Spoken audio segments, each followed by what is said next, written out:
Today we finally got new information on Obsidian's Avowed. Now, this was a game that when it was very first revealed, there was a bit of excitement. It was supposedly Obsidian's answer to Skyrim. But when they finally unveiled a bit more, they showed off gameplay, how it was all going to kind of come together, people were left a bit disappointed. The visuals, they didn't look very good. The gameplay looked just pretty basic. Nothing was really grabbing people. It wasn't exciting. And then Obsidian did a PC Gamer interview where they really just lowered people's expectations. They kind of said, hey guys, we know you're excited about this game. It's not going to be what you expect. It's not going to be like a Skyrim in terms of scale. It's going to be more like the Outer Worlds. It's probably going to be a little bit more simplified. Maybe not in terms of RPG mechanics and systems, but certainly its world size, things like that. So this reveal was part of the Xbox Developer Direct, where they also showed off the new Indiana Jones, The Great Circle.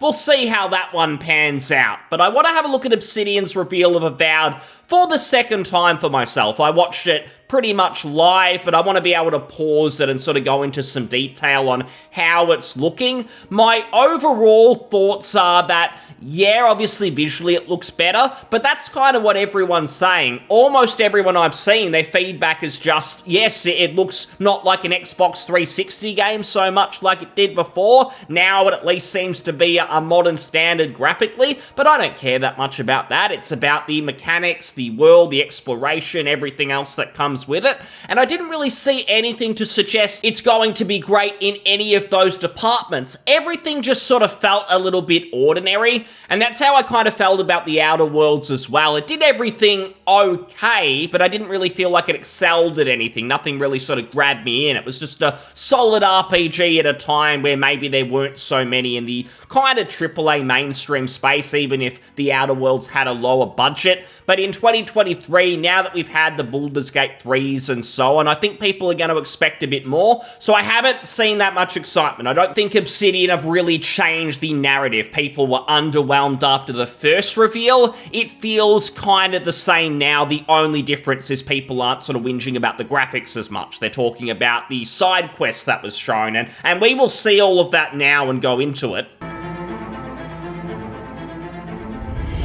Welcome to Obsidian Entertainment. I'm so proud to share with you our upcoming... I'm going to pause already because Carrie Patel, she is the game director.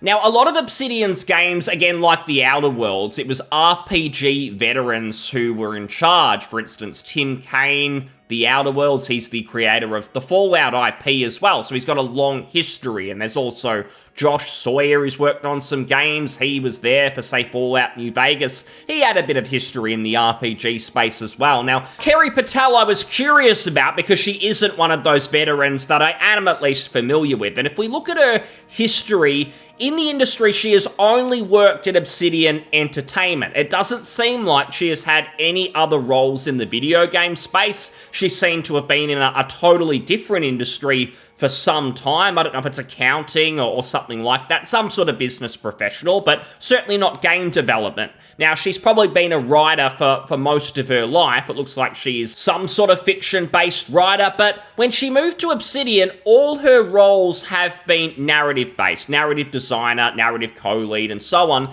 but then she's jumped up to game director. Maybe I don't know the industry well enough, but I just feel like should the game director be someone who is, at least as far as I can understand here, is really only skilled in that discipline, the writing side? I just feel like maybe that should be someone who really has a good handle on gameplay, the overall vision of a game, rather than just maybe the story and what goes on there.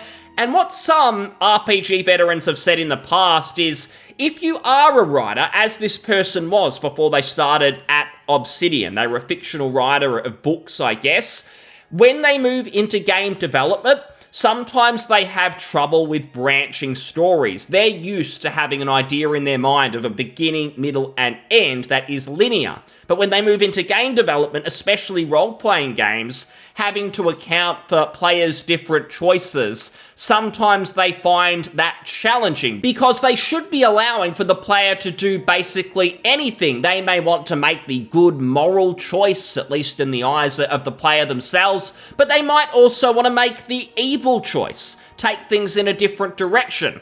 And I've just got the feeling with a lot of modern games that the writers, they almost feel like there's one right answer, and they try and push you towards that and almost act like you're a bad person if you choose the other one. The NPC will just sort of scold you, and there's not a lot of nuance there, whereas many RPGs that we've probably enjoyed, there's not really a right answer, there is that nuance. So I just have to wonder about that, and maybe this person totally gets it. They've obviously been at Obsidian for a long time, but just, you see it a lot where someone's in the director role, you wonder if they're actually qualified. Maybe this person is, maybe they're fantastic, but I just have to mention it. When I see that the qualifications are all narrative-based, not really the gameplay, it does concern me because Obsidian have had problems in the past with, say, exploration of the world not being great. Sometimes the gameplay is a bit mixed. With, say, Fallout New Vegas, they were using the Gamebryo engine. It wasn't really their fault, but often gameplay can be lacking even if the story and characters are good. So we'll see if we come back to this now. Here to talk more about Avowed's combat is Gabriel Paramo, gameplay director. Here at Obsidian, our team's overarching goal is to empower you with choice. So we developed a flexible combat system that allows you to quickly swap from spellcasting and sharpshooting to melee. I don't know, I feel like maybe this isn't their fault, but there's always these generic sort of marketing terms, but they're still trying to appeal to RPG players where it's like empowering you with choice and all this stuff. Just get to the gameplay. We don't need to hear you describe it. We want to give you the freedom to mix it and match your loadout to fit the way you want to play from moment to moment, uninterrupted. For all battles, you can combine a variety of weapons, attacks, and it's really hard to judge this. So, and what I try and pick up here is not just what they're trying to show off, but what they're almost not trying to show off as well, because we've obviously seen a bit of moving around. We can sort of see, say, bodies around the case.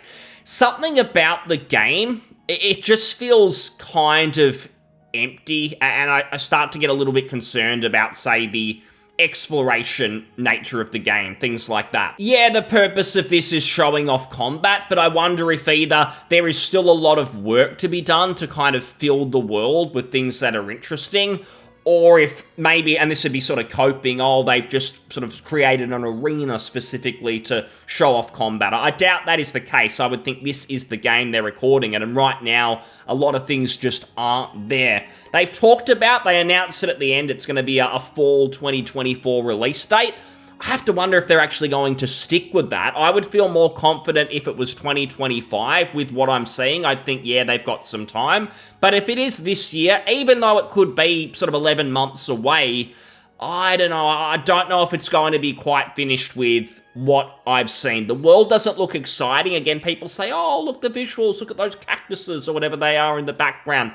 But what I'm actually going to be engaging with is not particularly exciting. And it's not like this is a gameplay showcase in terms of quality. Like, the combat we're going to see, it's serviceable, I guess, but it's not that exciting. It's kind of like they said, hey, it's not going to be full-on hack and slash like Skyrim. There's going to be a little bit more thought into it.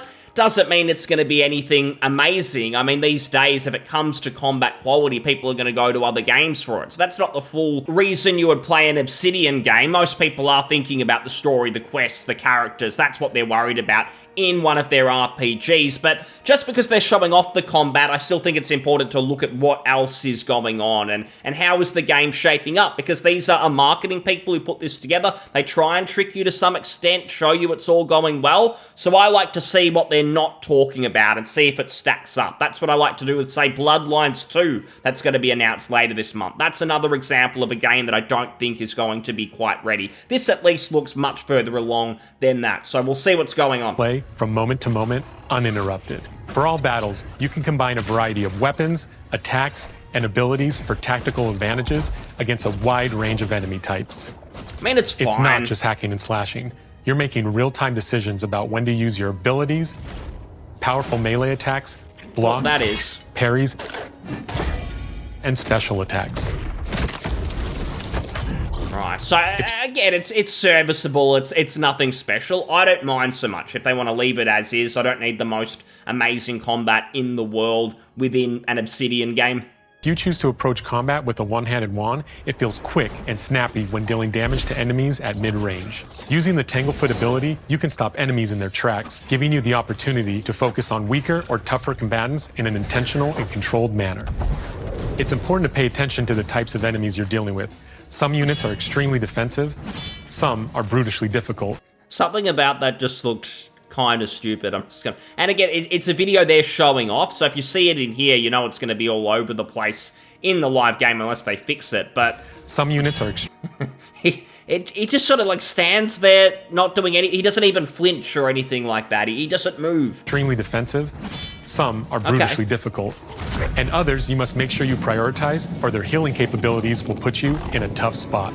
To help with how are you getting in a tough spot here? Just go round and hit the mage or healer or whoever it is. How is this giving anyone a problem? Healing capabilities will put you in a tough spot.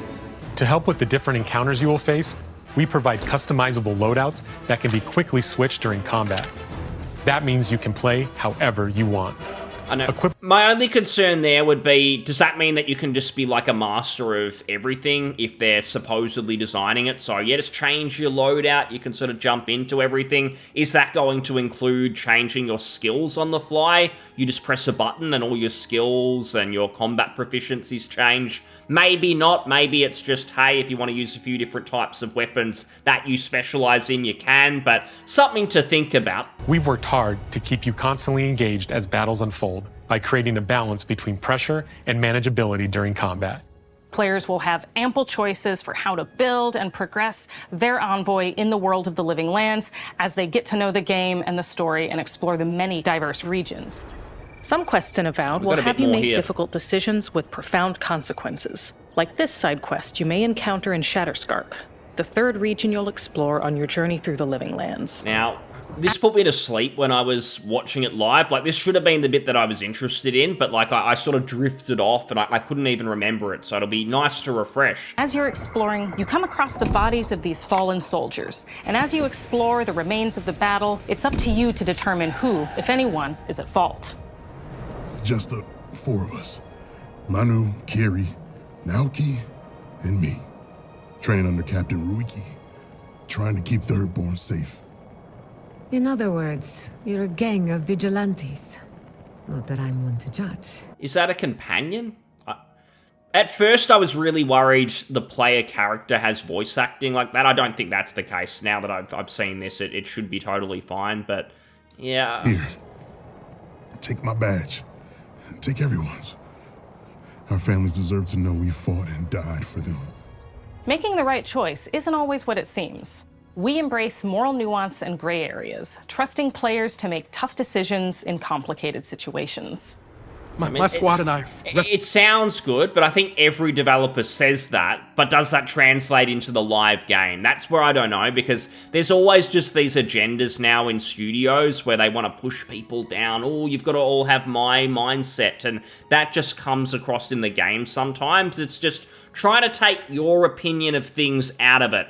Don't have, every time it's got to be the moral choice that makes sense for me. So when the player makes that decision in the game I've created, if they don't follow what I would do, then it will be a bad choice. They won't get rewarded or it won't be interesting. And what I kind of mean by that is if you don't make the choice the developer kind of intends you to make, you basically just lose out on all of the content. You get something generic happens, the character you're talking to dies or blows up, and you miss out on a whole storyline. I guess the simplest, most accessible example I can think of is the Megaton bomb at the start of Fallout 3. You go to the first town, and you get tasked with either setting off or disarming a bomb. That's what it was from memory. If you disarm the bomb, you go through a bunch of content, there's people to talk to, it's interesting. If you choose to just set it off, you blow up the town, and that's it. There's not really anything else beyond that. Now, you might say, well, that makes sense. You're setting off the bomb. However, it's just such a sort of lame situation where there's just one obvious answer, unless you want to go the cartoon villain route. It's not interesting. There's no nuance with it at all. And it kind of comes up in modern games as well. I don't think there was an agenda with the Megaton bomb, obviously, but there's often an agenda in more modern RPGs where if you take the choice that's evil or weird in some ways, at least according to them, then you just miss out on all the content. Whereas I think there should be that balance. Sitting in the cave by the water last night, and as we were sleeping, we were ambushed by those miserable Zorips.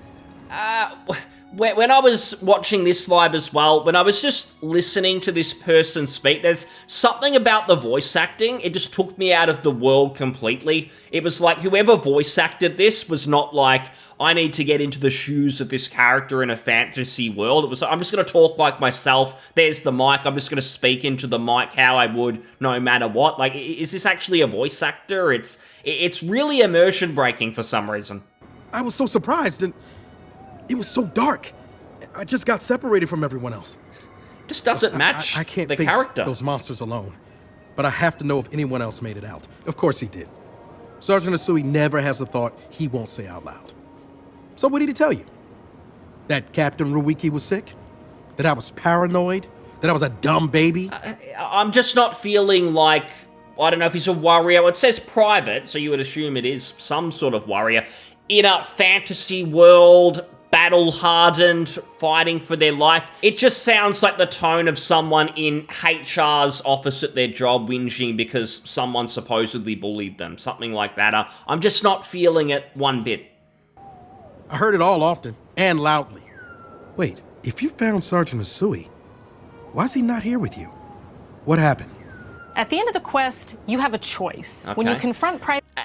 I don't even know why she said that. At the end of the quest, you get a choice, and this happens a lot as well, where the quest is like totally linear, and then you make a decision right at the end, and it's like, well, I would like it if my choice kind of affected gameplay in some ways, or took me in different directions. Now, it's okay if sometimes it's like this, because what you just don't want is it to feel super gamey, where every single time you do one, every single quest, you go through, you make a choice right at the end. You just want to mix it up. Sometimes you make a choice kind of earlier on that dictates what happens. Sometimes it might be at the end. And to give them the benefit of the doubt, that could be the case. This is just one example that they're showing off. But just seeing it, I do have to wonder, especially because it's what they're showcasing. And so far it's been really lame. Could they not show at least some of the quest in action? We basically just teleported from one person to the next. We sort of got no information in between, and now we're making the choice. It may not even be that the quest is bad, just the way that they presented it is poor. And I do again wonder, how far along in development is this? Because I would say, unless they're incompetent, it is a question of, well, we only have this to show.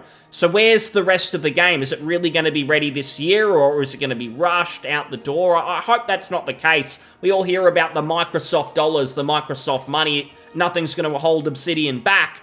But then we also hear about Microsoft's financial troubles, maybe making everything third-party because Game Pass, Xboxes aren't selling.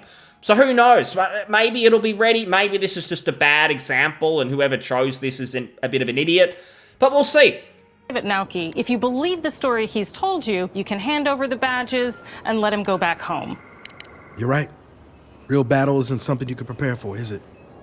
It's not my fault.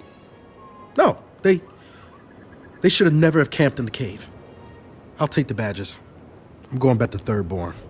But if you confront him, Does anyone care? Like, did anyone actually follow that quest along? Both times I've watched it, I've ended up getting distracted by something else because nothing was really interesting. And I do think it was the way they presented it. They should have done a bit better there. Believe that he fled the site of the battle as an act of cowardice, then he might challenge you to a fight to reclaim his honor. Either way, when you return to town, you'll see the consequences of your actions and the choices you made during this quest.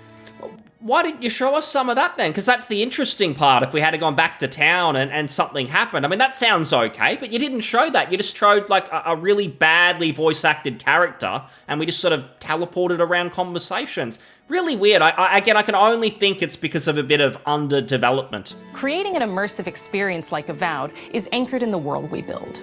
Art director Matt Hansen and the team have worked to create a unique, colorful, and dynamic visual style. From the outset, we knew that we wanted Avowed setting to feel rich, weird, and wonderful. We found inspiration in a wide swath of real-world cultures, helping us create a unique RPG experience. And the visuals are fine, especially now. I mean, I don't think that they were special before, but it wasn't bothering me. But I also know that for a mainstream game to succeed, it has to have good presentation. Too many people care about it, even if I don't. So I'm not going to pick on these visuals, because if I didn't care about the last ones much, these are obviously better. And sometimes it suggests, okay, they're putting effort into this game. I hope it translates into the rest. If there's lazier, maybe other aspects of the game are lazy as well. I mean, what we see here, it looks fine. But my concern still is, yeah, it looks good, but what about the substance? How is it going to play? Because so far that hasn't really convinced me. Or verdant spaces with sickly ones, we can better deliver complex emotional experiences for our players. The Living Lands is a continent of untamed valleys with widely varied biomes, from luxuriant forests to volcanic wastes. And each of those regions itself is a conflux of storied landscapes. All of the I just kind of hope, again, something I see in games a lot these days is, yeah, you have these different settings and areas, but they all basically play the exact same way. However, it's like they've just reskinned it, basically. So you go to these different locations, but nothing actually feels distinct. They look different, but they don't feel different. Nothing there is really standing out. I guess when you play games like the original Fallout or an Arcanum or a Bloodlines or something like that, it's the areas, they feel unique, not just because they look different, but what you're doing there, it really just creates memories for you and really stands out. And I just sort of wonder with a game like this, just these teams expanding, working on a game, just feeling more like a job to people rather than passionate people living their dream, doing what they always wanted with the game. That sort of gets lost sometimes. So I don't want to sound like anything modern sucks, but I think Obsidian, they really do need to convince us here, and there's just not a lot happening. We've already jumped to the art. I know why they're showing that, because it got criticised last time. They want to show it's better. But we've just sort of jumped from some combat, a really average quest. Now we're on to the art and the visuals. But we haven't looked at, like, let's explore the world. Let's see what you're actually going to be doing. It's just sort of looking at things. So I can't say I'm more excited than I was before. If anything, I wouldn't say more disappointed. I wasn't sort of pumped before, but they still need to do a lot more after this. They need to ramp this up. They need to really show role-playing game fans that post-Baldur's Gate 3, we're going to get some of that here, the CRPG goodness. That's what these guys were previously known for. They can't just chase a mainstream crowd anymore and think that's going to save them, because Baldur's Gate 3 did mainstream numbers. You're now going to have to match that in terms of depth, and right now, I'm not so sure. Those regions itself is a conflux of storied landscapes. All of the regions have a lot of special things associated with them, but I have a deep place in my heart for Shatterscarp. As you're wandering the wastes of Shatterscarp, you might notice off in the distance a vibrant jewel of color. Like, what is this? Like, again, they're showing the art, so maybe they've just taken everything interesting out. But I don't know about that. Like, what am I going to be doing here? It's like this whole large, widespread area. I don't want it to feel like an MMO area, like a World of Warcraft area or something like that. That does its own thing, those sorts of games, sure. But I'm here for my single-player RPG where exploration really needs to matter. It can't just be enemies scattered around the map. I need to feel like I'm rewarded for going places. And I just hope games just seem to get way too big and their solution is always copy and pasted activities around the map. I hope there's none of that sort of stuff, but the Outer Worlds, the exploration wasn't really fantastic, so I'm just a bit concerned it'll be more of that in Avowed. And seeing this, because they're trying to just show, look how cool the visuals are, forget about the world, forget about everything else, it's just the graphics, that's what we're trying to show you. But I have to look for these clues and see, is this game going to deliver on all fronts? By transitioning from destitute, muted tones of a wasteland of sand and marching in towards a beautiful oasis, there's the opportunity there for life, for adventure. I see people really going on about this water and how great it is. And yeah, again, it's fine. There's nothing wrong with the visuals. It's just how much people are praising them, not really mentioning adventure, and even a little danger. Else. I just wonder if people are convinced by the other aspects of the game. I don't think so. People don't want to say I'm underwhelmed, so they'll say, yeah, the visuals are fantastic. End of comment. We hope you've enjoyed this look at Avowed. We're thrilled to share more about the game in the coming months, and we can't wait for you to explore the Living Lands when Avowed launches this fall. Bear again. I think they're just like reusing footage from earlier in the video. So again, my verdict is it doesn't feel like it's super far along. I'm getting the impression there's heaps to do. They're probably going to have to do heaps of crunch to get this out, because otherwise it's just probably not going to be totally ready, which is kind of surprising. How long's this been in development for? It's got to have been a few years, but I wonder if Microsoft, they were supposedly very hands-off previously, but now they've stagnated. We keep hearing about, oh, Game Pass isn't doing well. As I mentioned earlier, they're not really getting those sales they want. Are they now very worried about the software lineup, and they're saying we need to start getting games out every quarter? We've had too many failures with Redfall. Starfield sure did okay financially, but people were underwhelmed, so they're saying we need a game every quarter. Even if you've got to release this and it's 3 quarters finished or something, too bad, this has to come out. No buts about it. So how I feel currently is if they announce a delay, it's coming in 2025, I'd immediately be a little bit more hyped for it. I'd say, yep, it just seems like they need to do more to create this excitement, to show they've got something special here. Right now, I'm not really seeing it. You've shown combat, but no one's expecting the best ever combat in Obsidian game. When you showed a quest, characters, it was, I'd say, disappointing. I think it was actually the worst part of the reveal, and I've seen no one suggest that there's anything positive there, that it's anything to get us pumped about. So they need to prove that at least the core strengths of Obsidian are there, that we're going to get decent characters, decent stories, quality quests, genuine reactivity, not just making a decision at the end of the quest and you move on with your life. They talked about the village changing, but let's see. I mean, that stuff's not always super crucial. You go back to a village and maybe the NPCs, they make a comment about a choice you make, but it doesn't really change the gameplay fundamentally. So they're going to have to show off more to get us excited. Right now, I'm on like sort of a 5 or a 6 out of 10 on the hype scale. But thanks so much for listening. I'll see you on the next one. Cheers. Bye.